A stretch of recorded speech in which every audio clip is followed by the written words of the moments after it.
সাইয়্যিদুনা আবু হুরায়রা যিনি আমার নবীর বেশিরভাগ হাদিস যিনি বর্ণনা করেছেন, সাহাবীদের মধ্যে যিনি কাসীরুর রাওয়ায়াত, হযরতে সাইয়্যিদুনা আবু হুরায়রা রাদিয়াল্লাহু তাআলা আনহু থেকে বর্ণিত। তিনি বলেন, সাহাবায়ে কেরাম একবার আরজ করলেন আমার নবীর দরবারে, ক্বালু ইয়া রাসূলুল্লাহ মাতা ওয়াজাবাত লাকান নবুওয়া। এখানে শব্দ এসেছে ওয়াজাবাত। ক্বালু ইয়া রাসূলুল্লাহ মাতা ওয়াজাবাত লাকান নবুওয়া ক্বালা ওয়া আদমু বাইনা রূহি ওয়াল জাসাদ। আমার নবীকে সাহাবায়ে কেরাম প্রশ্ন করেছিলেন, ইয়া রাসূলুল্লাহ কখন থেকে আপনার জন্য নবুয়ত নির্ধারণ হয়েছে, কখন থেকে আপনি নবী? এখানে পরিষ্কার শব্দ মাতা ওয়াজাবাত লাকান নবুওয়া। ক্বাল, তখন আমার নবী উত্তর দিয়েছেন, ওয়া আদমু বাইনা রূহি ওয়াল জাসাদ। এখনো আদম আলাইহিস সালামের শরীরের মধ্যে রূহ আসে নাই, তিনি দেহ এবং রূহের মাঝখানে ছিলেন। ওই সময় আমার জন্য নবুয়ত অবধারিত হয়েছে। সুবহানাল্লাহ। এগুলো পরিষ্কার হাদিসে পাক। এখানে কোনো সন্দেহের কোনো অবকাশ নাই। আসসালাতু আসসালামু আলাইকা ইয়া রাসূলুল্লাহ, আসসালাতু আসসালামু আলাইকা হাবিবাল্লাহ। সম্মানিত দেশবাসী এবং আমাদেরকে যেখান থেকে দেখতে পাচ্ছেন দেশ ও প্রবাসে, আমরা একটা বর্তমান সময়ের একটা জটিল মাসালা নিয়ে হুজুরের কাছে হাজির হয়েছি। বিশেষ করে আমরা আমাদের আকা হযরত মুহাম্মদ মুস্তাফা সাল্লাল্লাহু আলাইহি সাল্লামের নবুয়ত নিয়ে আমরা ছোটকাল থেকে শুনে আসতেছি। রাসূল সাল্লাল্লাহু আলাইহি সাল্লামের নবুয়ত সৃষ্টিকুলের আগে থেকেই উনি নবী হয়ে পৃথিবীতে আগমন করেছেন। এখন হঠাৎ করে একটা শব্দ একজন বক্তা বলে ফেলছেন, রাসূল সাল্লাল্লাহু আলাইহি সাল্লামের 40 বছরে প্রাপ্ত হয়েছেন।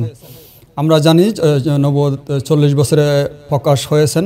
আমরা এখন কথা বলবো চট্টগ্রাম তথা এশিয়ার এবং পৃথিবীর ঐতিহ্যবাহী মাদ্রাসা চট্টগ্রাম জামিয়া আহমদিয়া সুন্নিয়া কামিল মাদ্রাসার সম্মানিত সাবেক অধ্যক্ষ, মাদ্রাসায়ে রহমানিয়া গাউসিয়া এতিমখানার সম্মানিত প্রতিষ্ঠাতা হযরতুল আল্লামা অধ্যক্ষ অসির রহমান আল কাদেরী মাদ্দাজিলুল্লাহের সাথে আমরা এখন এই বিষয়ে আমরা কথা বলবো, মানুষ যেন গোমরাহি থেকে রক্ষা পায়। আসসালামু আলাইকুম ওয়া রাহমাতুল্লাহি ওয়া বারাকাতুহু।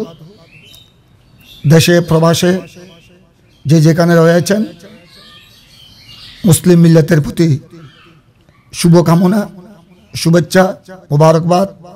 সকলের প্রতি সালামে মুসনুন, আসসালামু আলাইকুম ওয়া রাহমাতুল্লাহি ওয়া বারাকাতুহু। আমি যে প্রশ্নটি এসেছে এটা বেশ কয়েকদিন ধরে আমারও কানে এসেছে, চতুর্দিকে এটা নিয়ে গুঞ্জন চলছে। তো এখানে আমার হাতে আপনাদেরকে আমি দেখাচ্ছি, এটা হলো সুবুলুল হুদা ওয়া রাশাদ ফি সিরাতে খায়রুল ইবাদ, লেখক বিশ্ববরেণ্য আলেমে দ্বীন ইমাম মুহাম্মদ বিন ইউসুফ আস-সালেহি আশ-শামি। এটা যেটা আপনারা দেখতেছেন এটা হলো রাসূল পাক সাল্লাল্লাহু আলাইহি ওয়াসাল্লামের জীবন কর্মের উপর অত্যন্ত গুরুত্বপূর্ণ কিতাব, নির্ভরযোগ্য কিতাব, একেবারে ফিল আরব ওয়াল আজম, গোড়া পৃথিবীতে। ওখানে তিনি নিজেই বলেছেন, আল্লামা ইমাম মুহাম্মদ বিন ইউসুফ সালেহি শামি, তিনি শামের সিরিয়ার মানুষ। তিনি যে এখানে স্পষ্ট ভাষায় তিনি ঘোষণা দিয়েছেন এই কিতাবের মুকদ্দমার মধ্যে, ভূমিকার মধ্যে তিনি বলেছেন, আমি ফাহাজা কিতাবুন ইকতাবাতুহু মিন আকসার মিন 300 কিতাব ওয়া তাহারাইতু ফিহি আস-সাওয়াব। তিনি এখানে আরো বলেছেন, ওয়ালা মাযকুর ফিহি শাইয়্যান মিনাল হাদিসিল মাওদুআত। এখানে তিনি 300টির উপর 300টির চেয়ে আরো বেশি নির্ভরযোগ্য কিতাব থেকে এই কিতাব তিনি রচনা করেছেন। এবং তিনি অত্যন্ত জোরালো ভাষায় বলেছেন, আমি এই কিতাবের মধ্যে কোনো মৌজু হাদিস, জাল হাদিস, বানাউট হাদিস আমি এখানে লিপিবদ্ধ করি নাই।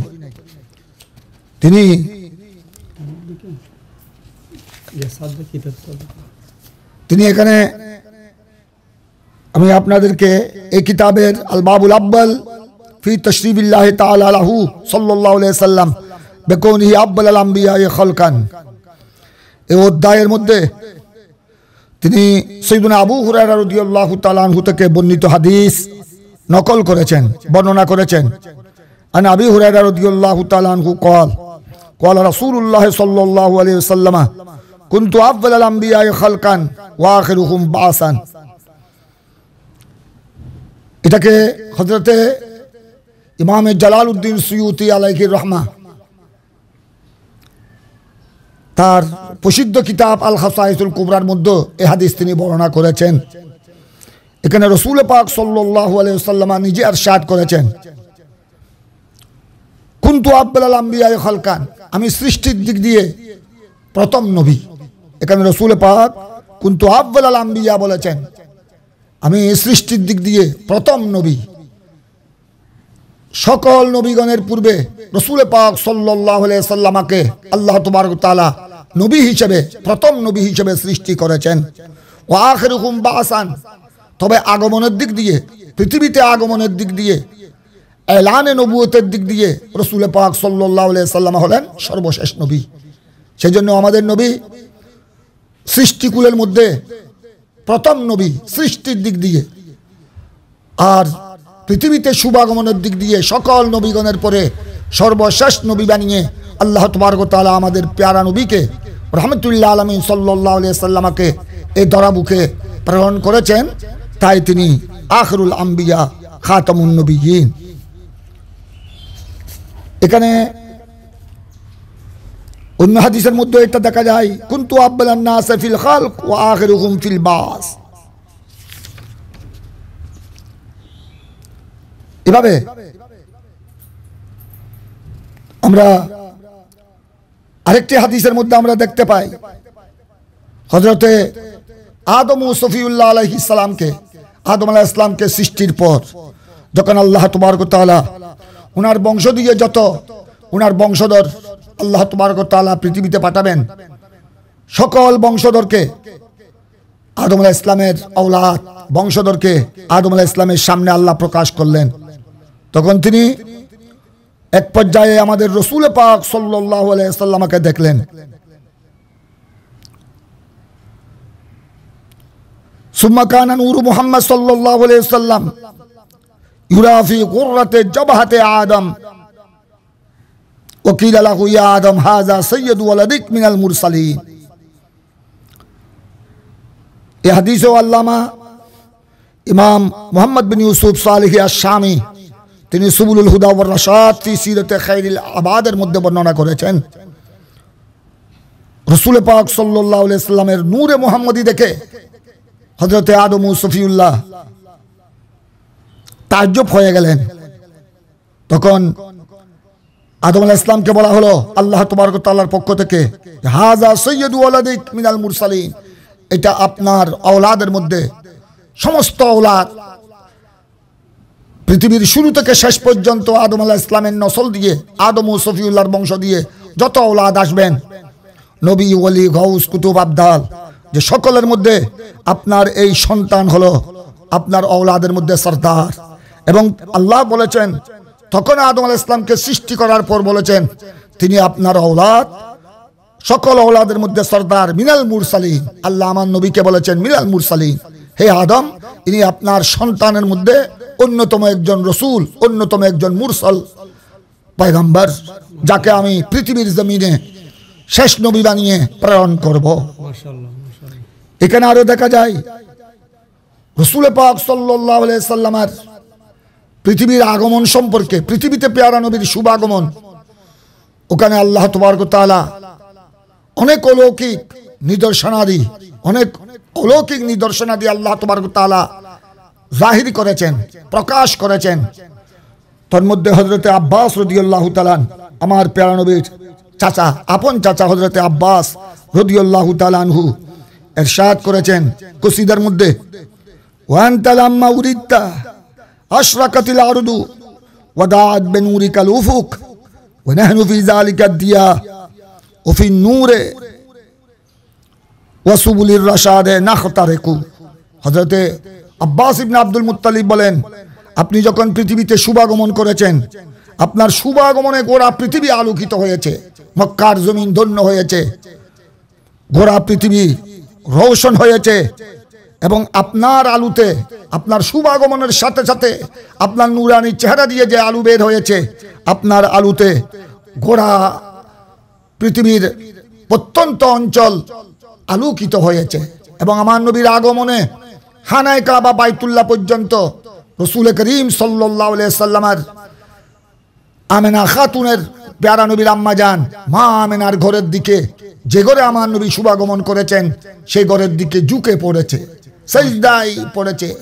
রসুল পাক সাল্লাল্লাহু আলাইহি সাল্লামকে সম্মান প্রদর্শন করেছেন। এবং গোটা মা আমেনার ঘরের, খাজা আব্দুল মুত্তালিবের ঘরের চতুর্দিকে যে খেজুরের গাছগুলো ছিল, লম্বা লম্বা খেজুরের গাছগুলো সব পেয়ারা নবীর আগমনের মুহূর্তে ওই ঘরের ছাদের দিকে ঝুঁকে পড়েছিল। এবং আসমানের লক্ষ লক্ষ নক্ষত্র ওই ঘরের চাঁদের দিকে ঝুঁকে পড়েছিল। এবং কোটি কোটি ফেরেশতাদের, লক্ষ লক্ষ হাজার হাজার ফেরেশতা দলে দলে জুলুস সহকারে মারহাবা মারহাবা বলে স্বাগতম জানিয়ে আসমান থেকে মক্কার জমিনে খানায়ে কাবায় এবং মা আমেনার ঘরের দিকে ছুটে এসেছিল। এগুলো সব হলো আমার নবী যেহেতু আল্লাহ তাবারক ওয়া তাআলার প্রিয় নবী, সর্বশ্রেষ্ঠ নবী, পেয়ারা নবীর আগমনে এই সমস্ত ইন্তজাম ব্যবস্থাপনা আল্লাহ করেছেন। এই সমস্ত অলৌকিক নিদর্শনাদি, নিদর্শন সমূহ আল্লাহ প্রকাশ করেছেন। রাসূল পাক সাল্লাল্লাহু আলাইহি সাল্লাম আমাদের মতো সাধারণ 10 জনের মতো একজন সন্তান হিসেবে মা আমেনার কুলে জন্ম লাভ করলে এত ইন্তজাম তো আল্লাহ তাবারক ওয়া তাআলা আর কারো জন্য করে নাই, আর কারো জন্য হয় নাই। এগুলি একমাত্র একথা আল্লাহ প্রমাণ করার জন্য যে তিনি আমার প্রিয় নবী, তিনি আমার সর্বশ্রেষ্ঠ নবী, তিনি আমার সর্বপ্রথম নবী এবং সর্বশেষ নবী। এটা প্রমাণের জন্য এই সমস্ত অলৌকিক ঘটনাবলী আল্লাহ তাবারক ওয়া তাআলা প্রমাণ করেছেন। আপনার কাছে আবার আসতেছি, আমাদের লক্ষ্য উদ্দেশ্য কিন্তু একটাই, আমরা কাউকে ছোট এবং কাউকে বড় করার আমাদের বিষয় নয়। আমাদের উদ্দেশ্য হচ্ছে, বিশেষ করে চিশতি টিভির উদ্দেশ্য হচ্ছে ঈমান আমল ঠিক করা। হুজুরের বয়ান এবং হাদিসের মাধ্যমে আমরা জানতাম রাসূল সাল্লাল্লাহু আলাইহি ওয়াসাল্লাম আসলে জন্মগ্রহণ নয়, আগমন করেছেন।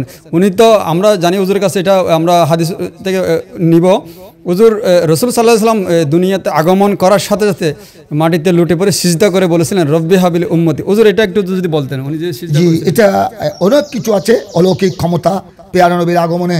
আমার প্রিয় রাসূল সাল্লাল্লাহু আলাইহি ওয়াসাল্লাম, এগুলো সমস্ত রওয়ায়াত বর্ণনা সমূহ বিশ্ববিখ্যাত ইমাম, যিনি সহিহ বুখারী শরীফের ব্যাখ্যাকারী, শারে সহিহ বুখারী, ইমাম আহমদ খতিবে কস্তালানি, তিনি আল মাওয়াহিবুল লদুনিয়ার মধ্যে আরো বিস্তারিত বয়ান করেছেন। আমার নবীর শুভাগমনের সাথে সাথে মক্কার জমিনে মা আমেনার কুলে খাজা আব্দুল মুত্তালিবের ঘরে পেয়ারা নবীর শুভাগমনের সাথে সাথে আমার নবী সিজদায় লুটে পড়েছেন। এবং সিজদায় লুটে পড়ে আল্লাহ রাব্বুল আলামিনের ওয়াহদানিয়তের সাক্ষ্য দিয়েছেন এবং উম্মতের কথা স্মরণ করেছেন। সাথে সাথে আসমানের দিকে 2 হাত তুলে আল্লাহর দরবারে উম্মতের জন্য ফরিয়াদ করেছেন। হুজুর তখন যদি উনি নবী না হতেন তাহলে উম্মতি তো রব্বি হাবিল উম্মতি বলতেন না। এখানে আরেকটু মজার বিষয়, আমি আপনাদের সামনে আরেকটি হাদিস পেশ করছি। এটা হলো আন ইবনে আব্বাস, রাইসুল মুফাসসিরিন আব্দুল্লাহ ইবনে আব্বাস রাদিয়াল্লাহু তাআলা আনহুমা থেকে বর্ণিত। তিনি হলেন আমার নবীর একদিকে চাচাতো ভাই, বিশ্ববিখ্যাত সাহাবী, সাথে সাথে সাহাবায়ে কেরামের মধ্যে সবচেয়ে বেশি যিনি তাফসীর বিশারদ, যাকে রাইসুল মুফাসসিরিন বলা হয়, আব্দুল্লাহ ইবনে আব্বাস রাদিয়াল্লাহু তাআলা আনহুমা থেকে বর্ণিত হাদিস। তিনি বলেন, আওহাল্লাহু তাআলা ইলা ঈসা আমিন বে মুহাম্মাদিন সাল্লাল্লাহু আলাইহি সাল্লাম ওয়া আমুর উম্মাতাকা আন ইউমিনু বিহি ফালাউলা মুহাম্মদ মা খালাকতু আদম ওয়ালাল জান্নাহ ওয়ালান নার ইলা আখিরিল হাদিস। এখানে হযরতে আব্দুল্লাহ বিন আব্বাস রাদিয়াল্লাহু তাআলা আনহুমা থেকে বর্ণিত, তিনি বলেন, আল্লাহ তাবারক ওয়া তাআলা ঈসা আলাইহিস সালামের নিকট, ঈসা আলাইহিস সালাম তিনি আমার প্যারা নবীর পূর্বেই উনি পৃথিবীতে আগমন করেছেন। বনি ইসরাইল নবী ছিলেন, একজন উল্লেখযোগ্য উলুল আজম পয়গম্বরের মধ্যে একজন, যার উপর আল্লাহ ইনজিল শরীফ আসমানি কিতাব নাজিল করেছেন। তার প্রতি ওহী করে আল্লাহ বললেন, আমিন বে মুহাম্মদ সাল্লাল্লাহু আলাইহি সাল্লাম, যে আমার হাবিবের উপর, আমার প্রিয় নবী, সর্বশ্রেষ্ঠ নবী মুহাম্মদুর রাসূলুল্লাহ সাল্লাল্লাহু আলাইহি সাল্লামের উপর তুমি বিশ্বাস স্থাপন করো, ঈমান আনো। অথচ তখনও আমার নবীর আগমন হয়নি। এবং ওয়ামুর উম্মতাকা ইউমিনু বিহি, এবং তোমার উম্মতদেরকে, তোমার যারা উম্মত অনুসারী তাদেরকে তুমি নির্দেশ দাও যেন তারাও যেন আমার ওই প্রিয় নবী, ওই সর্বশেষ নবী, যিনি সকল নবীগণের পরে পৃথিবীতে আগমন করবেন, ওনার উপর যেন ঈমান আনে। তো এখানে বড় লক্ষণীয় হলো আল্লাহ তাবারক তাআলা ঈসা আলাইহিস সালামের প্রতি ওহী করেছেন, আমিন বে মুহাম্মদ সাল্লাল্লাহু আলাইহি সাল্লাম, তুমি আমার হাবিবের উপর ঈমান আনো এবং তোমার উম্মতকেও নির্দেশ দাও যেন আমার হাবিবের উপর ঈমান আনে। কেন? ফালাউলা মুহাম্মদ মা খালাকতু আদম ওয়ালাল জান্নাহ ওয়ালান নার, যদি মুহাম্মদ সাল্লাল্লাহু আলাইহি ওয়াসাল্লামকে আমি সৃষ্টি না করতাম তবে আমি আদমকে সৃষ্টি করতাম না, বেহেশত দুজক আমি সৃষ্টি করতাম না। তো এখন এখানে আল্লাহ নিজেই নির্দেশ দিয়েছেন ঈসা আলাইহিস সালামকে, যখন ঈসা আলাইহিস সালাম জমিনে আল্লাহর একজন প্রসিদ্ধ নবী হিসেবে তিনি নবুয়তের দায়িত্ব আদায় করছেন, তৌহিদ ও রিসালাতের দায়িত্ব আদায় করছেন, ওই সময় ঈসা আলাইহিস সালামকে আল্লাহ নির্দেশ দিয়েছেন তিনি যেন আমাদের নবীর উপর ঈমান আনেন এবং তোমার উম্মতকে নির্দেশ দাও যেন আমার হাবিবের উপর ঈমান আনেন। তো এখানে ঈমান কেন আনবে? আমার নবী যদি সৃষ্টির সকল সৃষ্টির পূর্বে সকল নবীগণের পূর্ব থেকে যদি আমার নবী না হতেন তো এখন ঈমান আনার প্রশ্নই তো আসে না। কারণ একজন সাধারণ মানুষের উপর ঈমান আনার জন্য তো আল্লাহ বলবেন না। এটা তো পরিষ্কার হাদিস। এই হাদিস হলো আন ইবনে আব্বাস রাদিয়াল্লাহু তাআলা আনহুমা। এভাবে আমরা দেখি এখানে হযরতে হাফেজ আবুল ফরজ ইবনে রাজব রাদিয়াল্লাহু তাআলা জবরদস্ত একজন হাদিসের ইমাম, হাফেজুল হাদিস, তিনি এই সমস্ত হাদিসের ব্যাখ্যায় বলেছেন যে আল মাকসুদ ফি হাযাল হাদিস আন্না নবুওয়াতান নবী সাল্লাল্লাহু আলাইহি ওয়াসাল্লাম কানাত মাসকুরাতান মারুফাতান মিন ক্বাবলে আন ইয়াখলুকাহু আল্লাহু তাআলা আদম সাল্লাল্লাহু আলাইহি ওয়াসাল্লাম। এখানে ক্বাবলা আন ইয়াখলুকাহু আল্লাহু তাআলা ওয়া ইউখরিজাহু ইলা দারিদ দুনিয়া হাইয়ান ইলা আখিরিল হাদিস।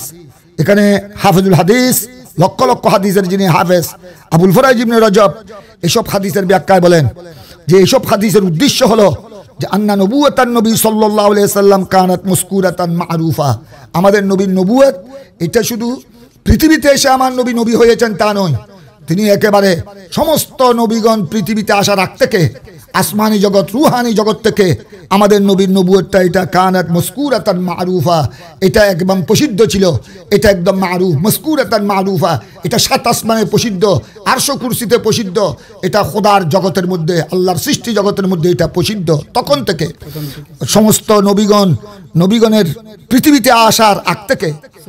এমনকি হযরতে হাফেজ আবুল ফরাজ ইবনে রজব বলেছেন ক্বাবলা আন ইয়াখলুকাহু আল্লাহু তাআলা ওয়া ইউখরিজাহু ইলা দারিদ দুনিয়া হাইয়ান, আদম আলাইহিস সালামকে আল্লাহ সৃষ্টি করার পূর্বে এবং আদম আলাইহিস সালামকে বেহেশত থেকে জীবিত অবস্থায় পৃথিবীতে পাঠাবার আগ থেকে আল্লাহ তাবারক ওয়া তাআলা আমার নবীর নবুয়তকে একেবারে প্রসিদ্ধ করে দিয়েছেন সকল আপনার আসমানবাসীর নিকট, ফেরেশতাদের নিকট, সৃষ্টি জগতের নিকট। সুবহানাল্লাহ সুবহানাল্লাহ। তাই এখান থেকে আমাদের স্পষ্ট হয়ে যায় যে রাসূল পাক সাল্লাল্লাহু আলাইহি ওয়াসাল্লাম তিনি পৃথিবীতে এসেছেন সর্বশেষ নবী হয়ে, মা আমিনার কুলে পৃথিবীর জমিনে মক্কার জমিনে এসেছেন সর্বশেষ নবী হয়ে। তবে হ্যাঁ, এটা ঠিক আছে, আমাদের নবুয়ত প্রকাশ হয়েছে, যাকে বলা হয় এলানে নবুয়ত, জুহুরে নবুয়ত। আমাদের নবীর নবুয়ত প্রকাশ হয়েছে আল্লাহর হাবিব যখন দুনিয়ার বয়স যখন 40 বছরে উপনীত হলেন, আমার নবীর বয়স যখন 40 বছর হয়েছে তখন আল্লাহর হুকুমে আমার নবী নবুয়তের এলান করেছেন, তৌহিদ ও রিসালাতের দায়িত্ব আদায় করা শুরু করেছেন। এটার নাম হলো এলানে নবুয়ত, জহুরে নবুয়ত। এটা হলো আমার নবী, কারণ আল্লাহর হাবিব আল্লাহর হুকুম ছাড়া কিছু করেন না। যতক্ষণ পর্যন্ত আল্লাহর হুকুম আসবে না ততক্ষণ পর্যন্ত আল্লাহর নবী কিছু করবেন না। এটাই হলো আমার নবীর শরীয়তের বিধান। তাই আল্লাহ যখন হুকুম দিলেন, আমার নবীর বয়স যখন 40-এ উপনীত হলো, তখন আল্লাহ তাবারক ওয়া তাআলা নির্দেশ দিলেন যে আপনি এবার নবুয়ত প্রচার করুন, নবুয়তের দায়িত্ব, তৌহিদ ও রিসালাতের দায়িত্ব আদায় করুন।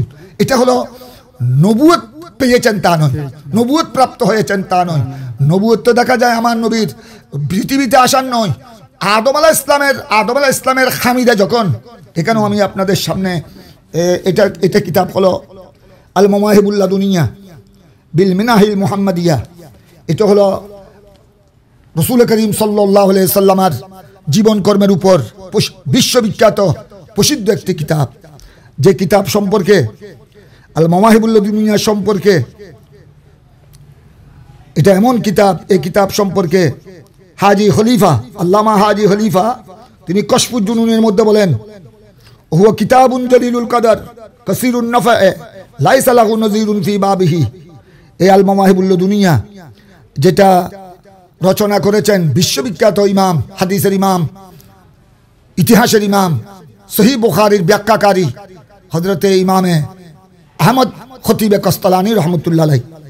এই কিতাব সম্পর্কে আল্লামা হাজি খলিফা বলেন যে এই কিতাবটি হলো উচ্চ মর্যাদা সম্পন্ন কিতাব, অধিক উপকারী, এবং এই কিতাব হলো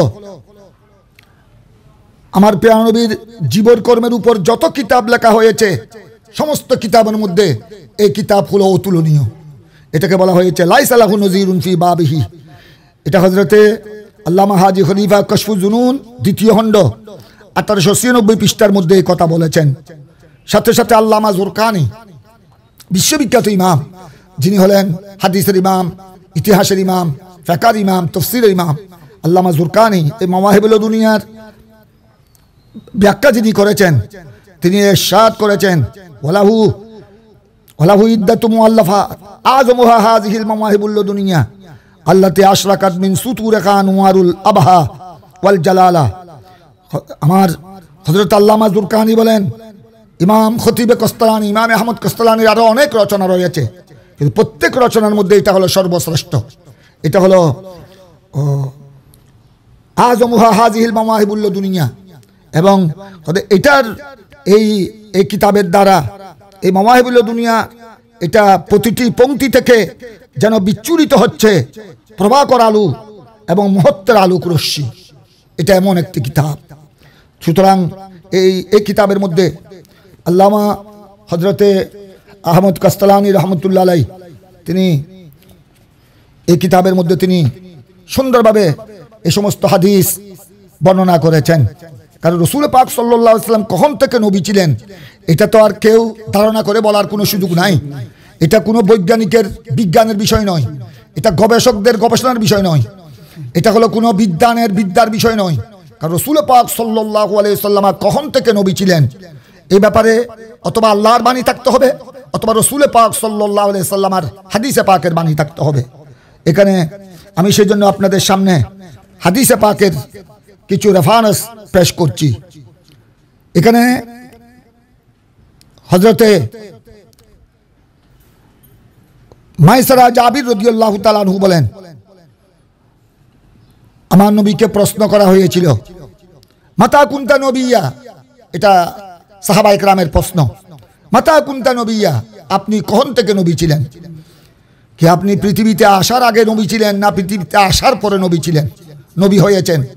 এই প্রশ্নের উত্তরে আমার নবী পরিষ্কার বলেছেন, ক্বাল ওয়াদামু বাইনার রূহে ওয়াল জাসাদ।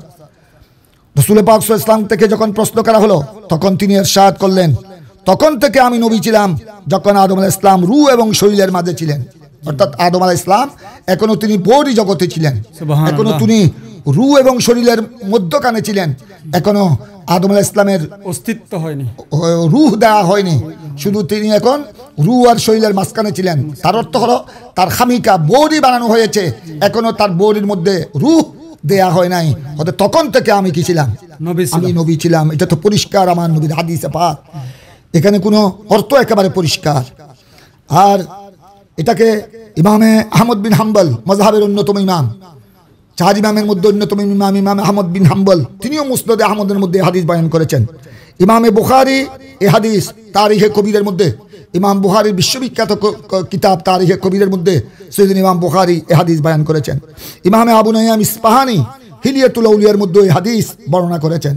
এবং ইমামে হাকিম নিসাবুরি মুস্তাদরাকের মধ্যে এই হাদিস বয়ান করেছেন। এবং ইমামে হাকিম নিসাবুরি তিনি এই হাদিসকে সহিহ এবং হাসান পর্যায়ে উল্লেখ করেছেন, যে হাদিস সহিহ, সনদের দিক দিয়ে সহিহ অথবা হাসান। সুবহানাল্লাহ, এই ব্যাপারে পরিষ্কার শব্দ। হ্যাঁ, তবে আরেকটি হাদিস যেটা আমরা আমাদের দেশে প্রায় মুখে মুখে শোনা যায় প্রচলিত, কুনতু নবিয়্যান ওয়া আদামু বাইনাল মাই ওয়াত তিন, এই হাদিস সম্পর্কে, এই হাদিসের মতন সম্পর্কে আল্লামা শামসুদ্দিন সাহাবী রহমতুল্লাহ আলাইহি বলেন যে এই হাদিস খানা এই শব্দ আমার জানা নাই। অর্থাৎ আমার নবী ডাইরেক্ট এই শব্দ বলেছেন কিনা, কুনতু নবিয়্যান ওয়া আদামু বাইনাল মাই ওয়াত তিন, এটা হাদিসের শব্দ কিনা এটা আমার জানা নাই। আল মাকাসিদুল হাসানার মধ্যে তিনি এই কথা বলেছেন। কিন্তু মাতা কুনতা নবিয়্যান, ক্বাল ওয়া আদমু বাইনার রূহি ওয়াল জাসাদ, এটাকে প্রায় ইমামগণ হাদিস হিসেবে উল্লেখ করেছেন, আমার নবীর বাণী হিসেবে উল্লেখ করেছেন, এবং ইমামে হাকিম নিসাবুরি এটাকে সহিহ অথবা হাসান পর্যায়ে উল্লেখ করেছেন। সুবহানাল্লাহ। এখানে আরেকটি হাদিস আমি আপনাদের সামনে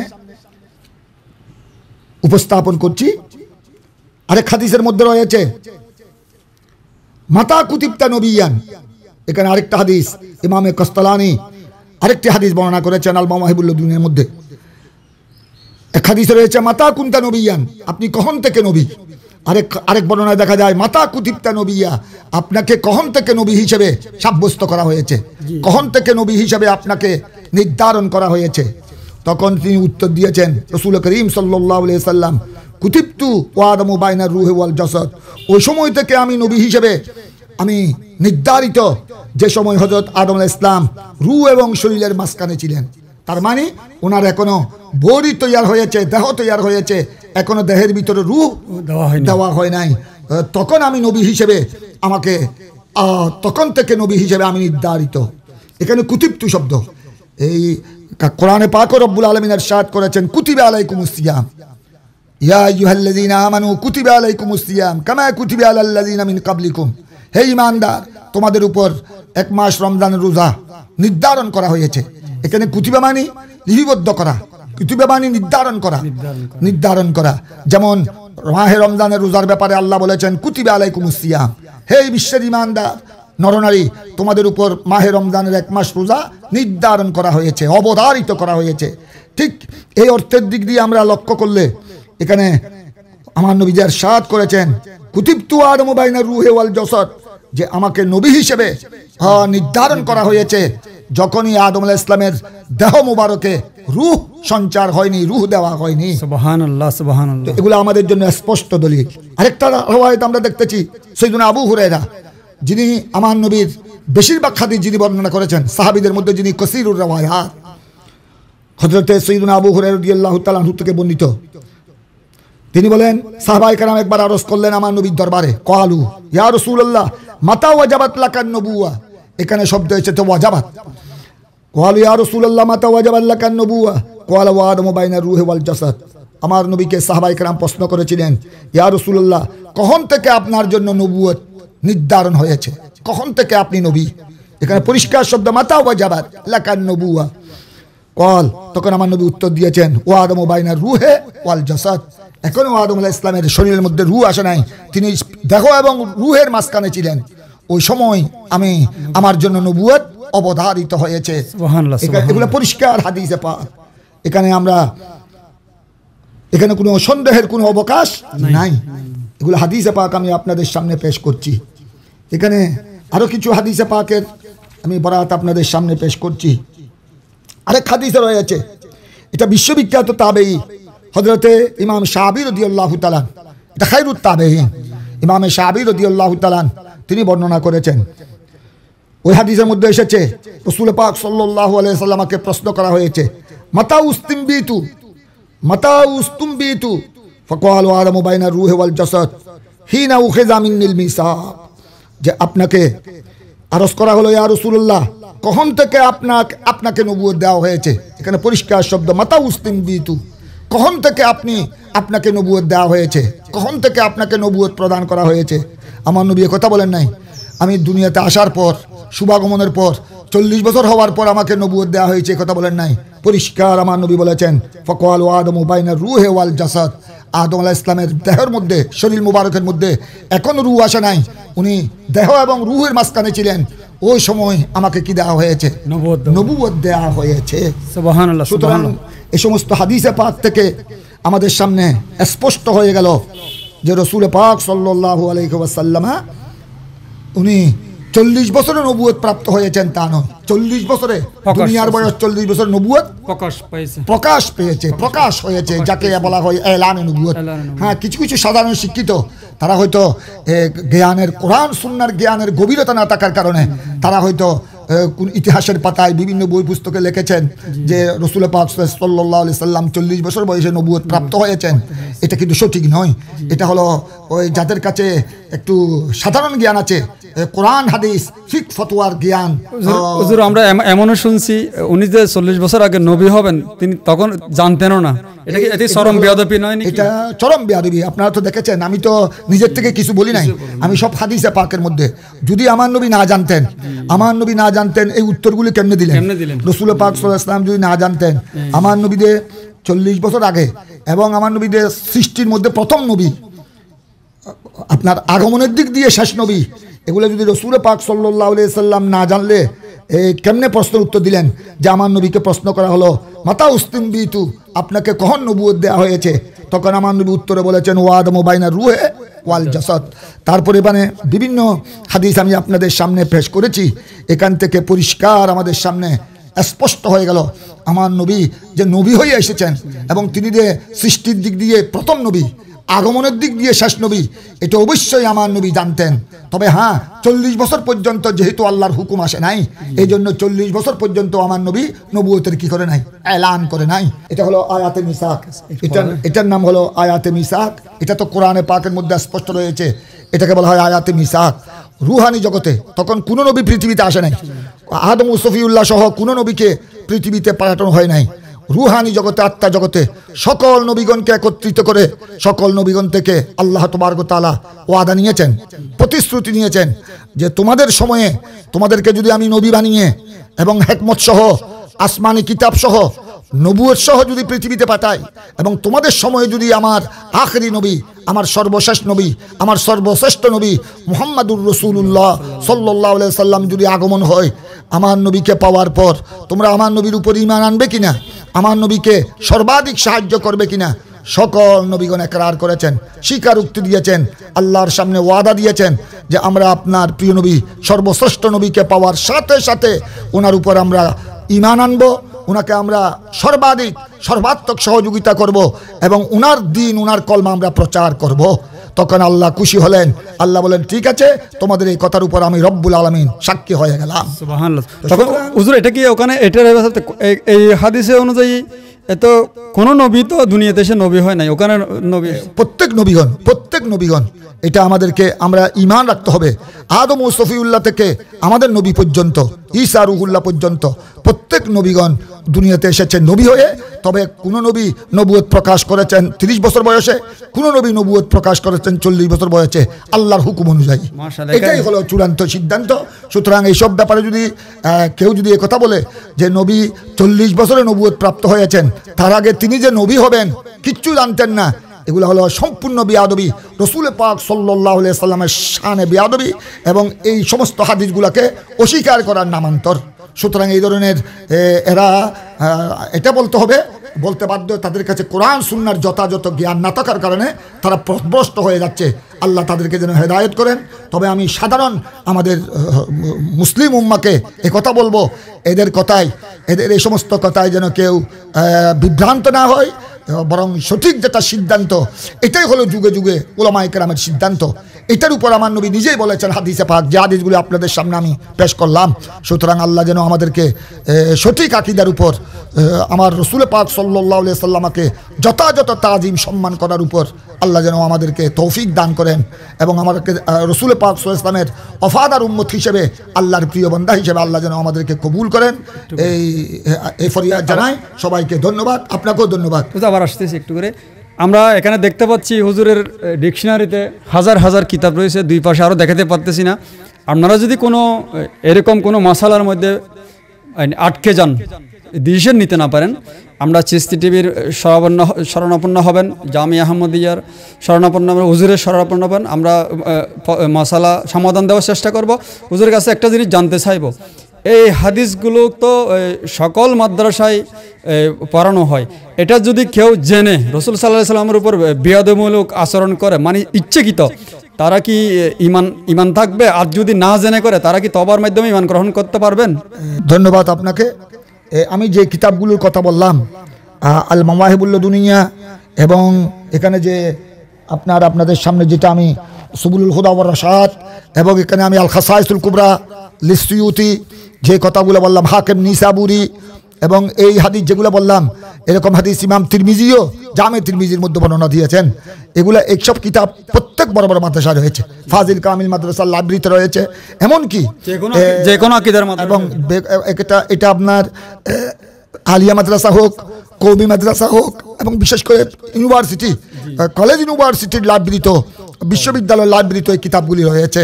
সাথে সাথে আরেকটি সুখের বিষয় আপনাদেরকে অবগতি জানাচ্ছি, এই কিতাব, এই মসলাগুলো, এই হাদিসগুলো আমি অনেক আগে তরজুমানে আহলে সুন্নাত, আঞ্জুমানে রহমানিয়া আহমদিয়া সুন্নিয়া ট্রাস্ট কর্তৃক, চট্টগ্রাম ট্রাস্ট কর্তৃক প্রকাশিত প্রত্যেক মাসে যেই তর্জুমান, যেটা 40 বছরের উপর থেকে 40 বছর যাবৎ আরও বেশি সময় থেকে এই তর্জুমান খেদমত করে যাচ্ছেন। এই তর্জুমানে আমি প্রশ্নোত্তরের মধ্যে, আমি যেহেতু প্রশ্নোত্তরের এই খেদমত আঞ্জাম দিয়ে যাচ্ছি, ওখানেও আমি এই সমস্ত রেফারেন্স আপনারা তর্জুমানও পাবেন, আরও বিস্তারিত। মিডিয়ার জগতে তো বিস্তারিত বলার সুযোগ নাই, ওখানে আমি আরও বিস্তারিত জবাব দিয়েছি। এখানে বিশেষ করে তর্জুমান আহলে সুন্নাত রবিউল আব্বাল সংখ্যা, রবিউল আব্বাল সংখ্যার মধ্যে আপনারা বিগত রবিউল আব্বাল সংখ্যার মধ্যে এই সমস্ত মাসআলা এবং এই হাদিসগুলো আপনারা আরও বিস্তারিত তথ্যসহ প্রামাণ্য আলোচনা সেখানে পাবেন। এখন প্রশ্ন আপনি যেটা বলেছেন যে এগুলো যে হাদিসে পাক, এই হাদিসে পাক জানা সত্ত্বেও যদি কেউ রসুল পাক সাল্লাল্লাহু আলাইহি ওয়াসাল্লামের শানে এরকম আচরণ করে যে রসুল পাক সাল্লাল্লাহু আলাইহি ওয়াসাল্লাম 40 বছর বয়সে নবুয়ত প্রাপ্ত হয়েছেন, তার আগে তিনি যে নবী হবেন কিচ্ছু জানতেন না, এগুলা অবশ্যই বিয়াদবি, চরম বিয়াদবি। এবং রসুল, এটা হানফি, শাফেঈ, মালিকি, হাম্বলি সমস্ত মাযহাবের ইমামগণ একমত যে আমাদের নবী সহ কোনো নবীর শানে জররা পরিমাণ বেয়াদবি করলে তার ঈমান ক্যান্সেল, সে মরদুদ হয়ে যাবে, সে মরদুদ হয়ে যাবে। আর যদি কেউ জ্ঞানের অভাবের কারণে, জ্ঞানের স্বল্পতার কারণে, কোরআন হাদিসের বেশি গভীর জ্ঞান না থাকার কারণে কেউ যদি এরকম কথা বলে, জানার পর তাকে সাথে সাথে তওবা করতে হবে, সাথে সাথে তওবা করতে হবে, ভবিষ্যতে এই কথা যেন আর না বলে আল্লাহর দরবারে খালিস নিয়তে তওবা করতে হবে। আর যারা জেনে শুনে এই সমস্ত কথা বলে তাদেরকে অবশ্যই তাদের ঈমান ক্যান্সেল, তাদের ঈমান ক্যান্সেল। এবং এটার ব্যাপারে আপনার ইমামে সাবি তফসিরে সাবির মধ্যে ফয়সালা দিয়েছেন, মান ইস্তাখাফা বিজানাবিহি সাল্লাল্লাহু আলাইহি ওয়াসাল্লাম ফাহুয়া মালউন ওয়া মারদুদুন ফিদ দুনিয়া ওয়াল আখিরা ওয়া লাম ইউস্তাতাব। জেনে শুনে আপনার জিদ করে যদি এই সমস্ত কথা বলে রাসূল পাক সাল্লাল্লাহু আলাইহি ওয়াসাল্লাম এবং কোন নবীর শানে যদি বেয়াদবি করে, জররা পরিমাণ, ইস্তিগফার বলা হয় সামান্য হালকা পরিমাণে যদি বেয়াদবি করে, সে মালউন হয়ে যাবে, অভিশপ্ত হয়ে যাবে, সে বেঈমান হয়ে যাবে এবং মরদুদ হয়ে যাবে দুনিয়া আখিরাতে, এবং তার ওয়ালাম ইউস্তাতাব, তার তওবা কবুল হবে না, যেহেতু সে জেনে শুনে রাসূল পাক সাল্লাল্লাহু আলাইহি ওয়াসাল্লামের শানে, আল্লাহর নবীগণের শানে বেয়াদবি করেছে। সুতরাং যারা এই সমস্ত কিতাব তাদের কাছে আছে, জানার পরও যদি তারা রাসূল পাক সাল্লাল্লাহু আলাইহি ওয়াসাল্লামের শানে যদি এই সমস্ত কথা বলে, বেয়াদবি করে, তাদের ঈমানের বড় খতরা, তাদের ঈমান ক্যান্সেল হয়ে যাবে। আর না জানার কারণে যদি কেউ বলে থাকে, তাদেরকে অবশ্যই জানার পর তওবা করতে হবে। হুজুর, আরেকটা মশালা খুব সময়ের কারণে হতো না, এরকম ঈমান হারা হয়ে গেলে বদাকিদার লোকের সাথে কি নামাজ কালাম বা আকদ এগুলো হবে? এদের যেখানে ঈমানে ক্যান্সেল, তাদের যেখানে তাদের নামাজও হবে না, তো তাদের নামাজ না হলে তাদের পিছনে একতাদা কেমনে শুদ্ধ হবে? প্রথমে তো তাদের নামাজে হবে না, যতক্ষণ খালিস নিয়তে তওবা করবে না, যতক্ষণ আবার নতুনভাবে ঈমান আনবে না, খালিস ভাবে খাঁটি ঈমানদার যতক্ষণ হবে না, এবং এই বেয়াদবিগুলি যতক্ষণ পরিহার করবে না, ততক্ষণ তো তাদের নামাজও গ্রহণযোগ্য হবে না। তো যেখানে তাদের নামাজ গ্রহণযোগ্য হবে না, তো তাদের পিছনে ইক্তেদা করার প্রশ্নই তো আসে না। আমরা সময়ের অভাবে হুজুর থেকে বিদায় নিচ্ছি, হুজুরকে অনেক কষ্ট দিয়েছি। আসলে আমাদের উদ্দেশ্য বিশেষ করে সিসিটিভির উদ্দেশ্য কাউকে অ্যাটাক করা নয়, আমরা ঈমান আমল ঠিক করার উদ্দেশ্যে আমরা ইসলামের আলোচনাগুলো প্রচার করে থাকি। এবং আমরা এমন একজন হুজুরের কাছে আমরা আসছি যার বিষয়ে সবাই মেনে নেয়। আমরা বিভিন্ন সময় আমরা বেজে গেলে হুজুরের সাক্ষাৎকারগুলো সকল আকীদার লোক হুজুরের সাক্ষাৎগুলো মেনে নিয়েছে। আমাকে অনেকে ফোন করেছে যে আপনার সাক্ষাৎকারের কারণে আমার আকীদা আমি শুদ্ধ করেছি, আমি অন্য আকীদায় ছিলাম, হুজুরকে এই জন্য কষ্ট দিয়েছি। হুজুরকে আপনাকে মোবারকবাদ, ধন্যবাদ। হুজুর আমাদের চিশতি টিভি সহ সারা বিশ্বের ইমানদার মুসলমানদের দোয়া করবেন। আমি দোয়া করছি আমাদের চিশতি টিভির জন্য, আমার অত্যন্ত স্নেহের ভাই আব্দুল লতিফ, চিশতি টিভির পরিবারের সাথে যারা সম্পৃক্ত এবং যারা এই চিশতি টিভির মাধ্যমে এই সমস্ত জরুরি মাসআলাগুলি আপনারা দেখে থাকেন, আমল করে থাকেন, দেশে বিদেশে প্রত্যেকের প্রতি আমি ধন্যবাদ জানাই, দোয়া করছি। এটা আখরি জামানা, ফিতনার জামানা। আল্লাহ তাবারক ওয়া তাআলা এই সমস্ত খোদাদ্রোহী, নবীদ্রোহী, দেশদ্রোহী মুনাফিকদের চক্রান্ত থেকে, ষড়যন্ত্র থেকে, গুস্তাখান রসুল, গুস্তাখান আউলিয়া ইকরামের চক্রান্ত থেকে আল্লাহ যেন আমাদের দেশকে হেফাজত করেন, আমাদের দেশবাসীকে যেন হেফাজত করেন, মুসলিম মিল্লতকে আল্লাহ যেন হেফাজত করেন। আর যারা অজ্ঞতার কারণে এসব মসলা ভালোভাবে জানেন না, আল্লাহ যেন তাদেরকেও ভালোভাবে জানার তৌফিক দান করেন। ধন্যবাদ সবাইকে। আসসালামু আলাইকুম। ওয়ালাইকুম আসসালাম ওয়া রাহমাতুল্লাহ।